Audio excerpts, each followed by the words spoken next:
Hello, dear students. Today I am dealing with chapter number 3. The name of the chapter is Ascent of Sap, belonging to the credit number first. In this chapter, today we see here the subtopics 3.3 Evidences in support of transpiration pool theory, 3.4 Objection to transpiration pool theory, and 3.5 is factors affecting ascent of sap.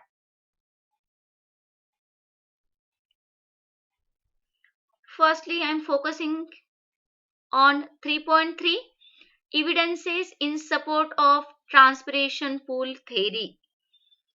The osmotic pressure of mesophyll cells is more than 20 atmosphere, and see this 20 atmosphere pressure, which indicates that it is quite sufficient for ascent of sap even in a trees more than 200 meters tall.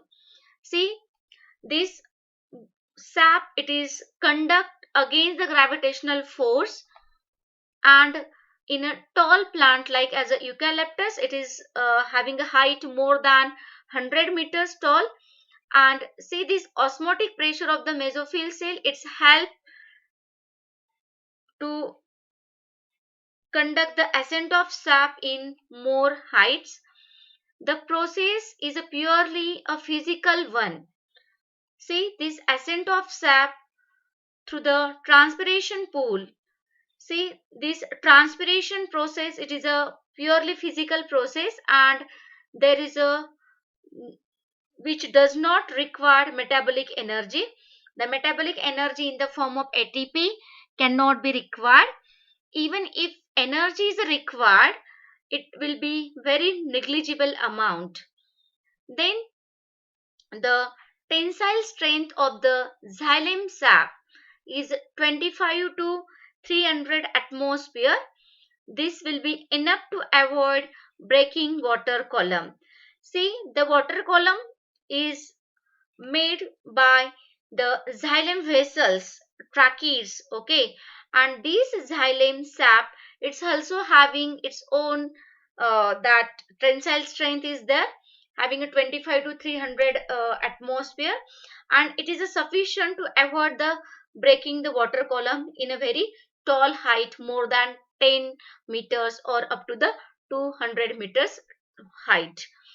The porous pot experiment is there, and that experiment confirms the ascent of sap through the transpiration pool. See, in this experiment, a porous pot is placed at the top of the continuous water column, and the water is subjected to the evaporation. See in this diagram, see there is a continuous water column is there, okay, it's we consider here it is a xylem vessels are there, okay, and within of that xylem vessel there is a continuous water column is there, and at the top of that water column there is a porous pot is placed, and through that minute openings are there, pores are there, through that water get evaporated. Then see the water column here cannot be break due to the cohesion property of the water molecule. See in last lecture I'm already focused that the cohesion property means the water molecules, they have a tendency to hold each other. They have a attraction between each other, and they make the continuous water column. See same thing here. See this experiment popularly known as the porous pot experiment, the demonstration of transpiration pool theory by physical force theory. See here the demonstration of transpiration pool using the transparent plant. Only difference is there, here the porous plant is kept at the top of the water column, and here the transparent plant twig is placed here, and see through the leaf, okay, within the leaf there is a transpiring organ is there, it is a nothing but the stomata, and through that stomata water vapor get lost, okay, and that process is called as a transpiration. And see, same thing is happen, there is a continuous water get evaporated from that leaf in the form of water vapor, and that amount of water get absorbed, or it's absorbed from the lower side, and there is a making the continuous water column with the help of that cohesive properties of the water molecule.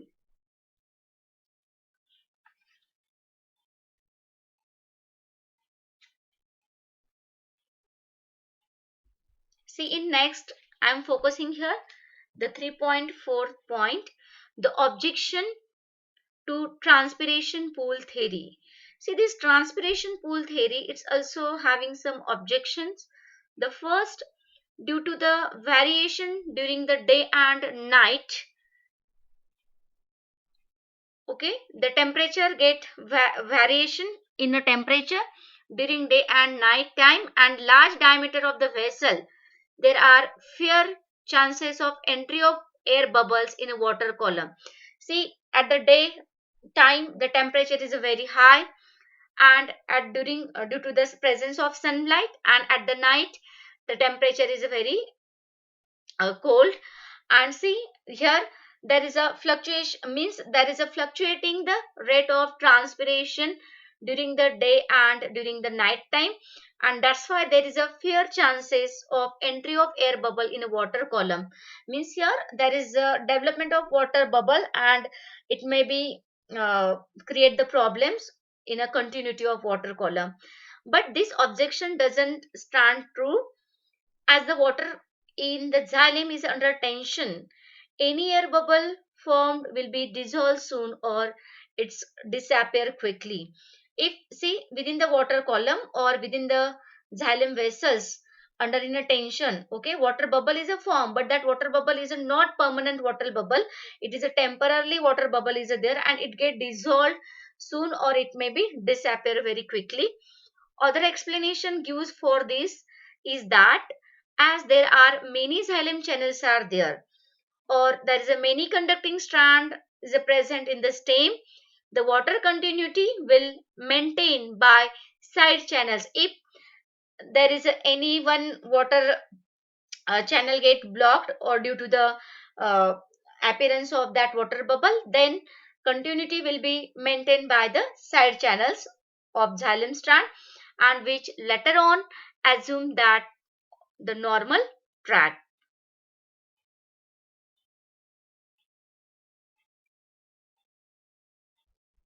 See here, the in this diagram there is a LSO portion of the stem showing the pathway of water when it's disturbed due to the air vacuole, or there is a formation of what air bubbles. Okay, see, it is a said that under the excessive tension the xylem vessels filled with the gas. Okay, and that gas, it is a nothing but it is a called the cavations. Okay, air bubbles are there or gas bubbles are there, that gas bubble or air bubble, it is called the cavation.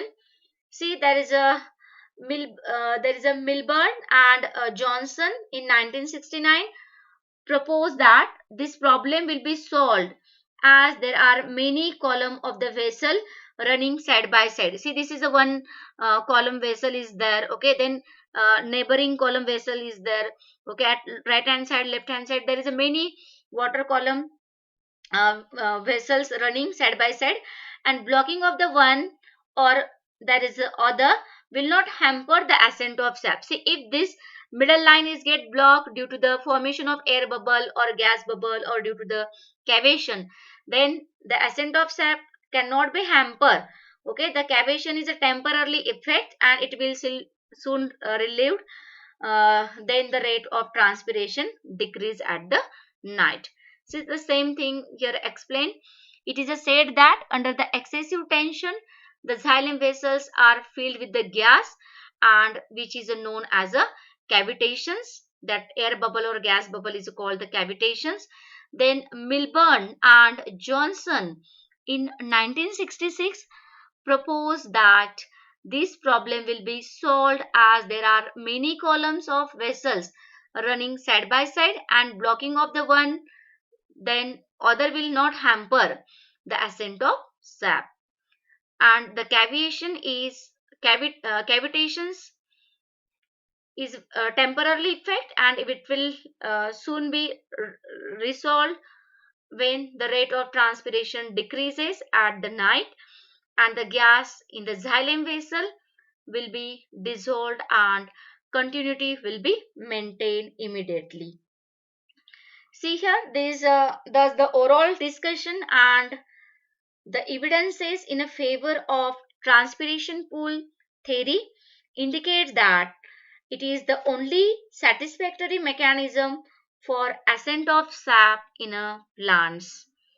And this theory, the transpiration pool theory, it's having a very one, there is a drawback is there, or there is one objection is there, but that objection is also cleared due to the that cavitations, it is not permanent, it is a temporarily, and it is relieved when the rate of transpiration get decreases at the night. And that's why this theory is universally accepted for the ascent of sap. Then see in a next slide, I'm focusing here the factors affecting the ascent of sap. See, here I'm enlist the various factor. They directly affect the ascent of sap. The first factor is the soil water. Then second, temperature. The third, light intensity. Then D, atmospheric humidity. E, wind velocity. F, leaf area, leaf size and number of stomata. And G, the nature of root system. Here I am focusing one by one. First of all, I am focusing here the factor affecting the ascent of sap. The first factor is soil water. So the presence or the absence of water in the soil in which the plant is growing, and this water is a very essential. We already knows that water is required for various anabolic and catabolic activity, or metabolic activity takes place within the plant body. And water is a very important, soil water is a very important factor affecting the ascent of sap. If the availability of the water will control the ascent of sap, then the concentration of minerals in the soil as well as the soil salinity or acidity will affect the ascent of sap. Say within the soil there is various minerals are present, various salts are present, and these minerals present, the concentration of minerals as well as the concentration of salts present within the soil, or the acidic property of the soil, they directly affect the ascent of sap. Saline water will inhibit the ascent of sap. See the saline water, they means having a it's a directly inhibit the ascent of sap, because there is a no absorption of water, or that sap, no absorption of water takes place by the root hair cell. So the second important factor they directly affect the ascent of sap is a temperature. See the temperature, it is the main factor affecting the ascent of sap. The temperature will change in a temperature, the rate of ascent of sap will also change. Increase the temperature will increase the rate of transpiration, and naturally the increase the rate of transpiration will result into the increase the rate of ascent of sap. Means here the temperature, it is directly proportional to the ascent of sap. Then see here, under the condition of the low temperature, transpiration will be minimum, and which will be adversely affect the ascent of sap. See the next factor, light. It has an indirect effect on ascent of sap. Light will induce the change in a temperature which has a direct effect on ascent of sap.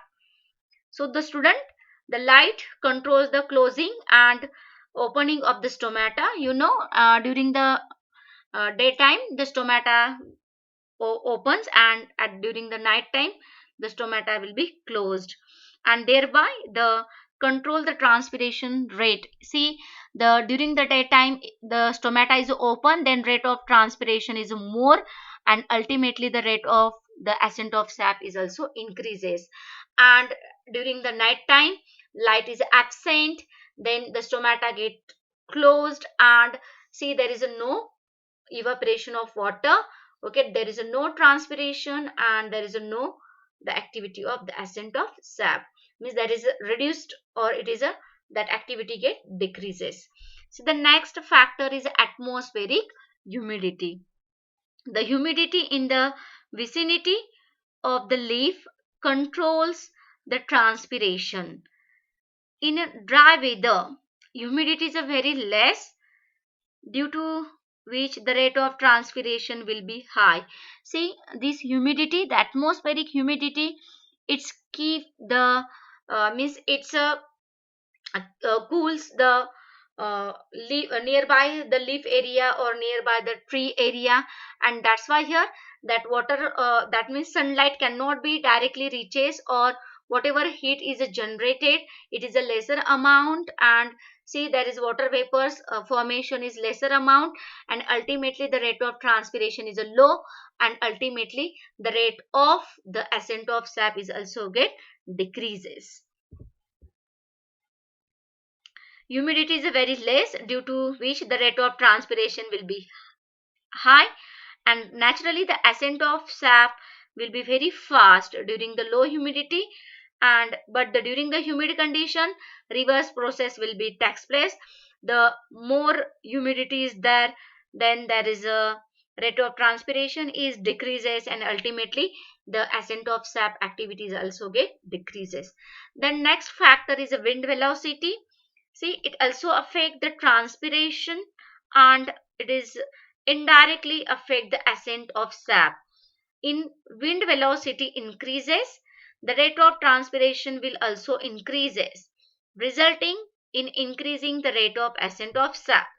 But if the wind is a blowing, very heavy wind is there, okay, and due to the blowing at very high velocities of that wind, then the stomata will be closing during the very high blowing wind at high velocities, and see the stomata closed will be closed, and resulting there is a low, or there is a no transpiration, and there is a no ascent of sap. See the next, there is a leaf area, leaf size, and the number of stomata. The leaf size, leaf area, and the number of stomata per leaf have directly effect on both the processes like transpiration process as well as the ascent of sap. For example, the leaf area is a so small area is there, leaf area, leaf surface area is a leaf area, and the leaf size is a smaller, then the number of stomata is also very less amount, and ultimately there is a rate of transpiration is a very less, or ultimately the ascent of sap is also get decreases. Then see the next, the nature of root system. See the nature of root system, it's also one of the factor that affect the ascent of sap. The root system, okay, the types of root system, okay, there is a adventitious type of root system is there, or there is a tap root system is there, okay. The nature and the root structure. See, if there is a within that root there is a number of root hairs are there, okay, then that number of root hairs, they absorb the more sap from the soil, absorb the more mineral containing water from the soil, and if the root system is poorly developed, then there ultimately they affect the ascent of sap. Okay, the root system is very strongly developed, means they have a more absorbing area, number of root hairs are more, then it's the rate of ascent of sap is also high.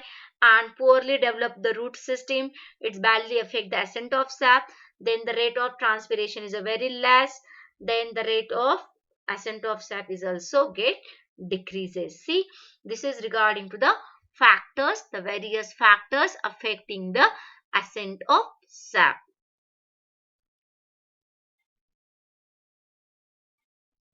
So the next, the exercise or the question, which kind of question arises on this chapter number 3, the ascent of sap. See here the 1 mark questions like as what is ascent of sap? Okay, then define ascent of sap. Then what is a transpiration pool? Give any 2 factors affecting ascent of sap. Then 4 mark questions like as describe factors affecting ascent of sap. We just describe all the factors. Then explain the mechanism of ascent of sap to the transpiration pool. Then see in this diagram, in this question you also draw the diagram. See what is the ascent of sap, explain the path of the ascent of sap in a plant. Then the 6 mark question, long answer question like as discuss Dickson and Joly's cohesion tension theory of ascent of sap. Then second long answer question is discuss the factors affecting ascent of sap. See the next 2.5 mark question or short note questions. The short notes are arises on path of ascent of sap, then evidences for transpiration pool theory, and the last, the objection to transpiration pool theory. See such type of questions are arises on this topic or on this third chapter, ascent of sap. See in next lecture we can focus on the next chapter, chapter number 4, transpiration. Okay, you solve all these question in your notebook. You solve the exercise, okay, in notebook and make it PDF and send me through the Google Classroom. You have any doubt, any query regarding this chapter, you can also ask that in on Google Classroom. Okay, thank you.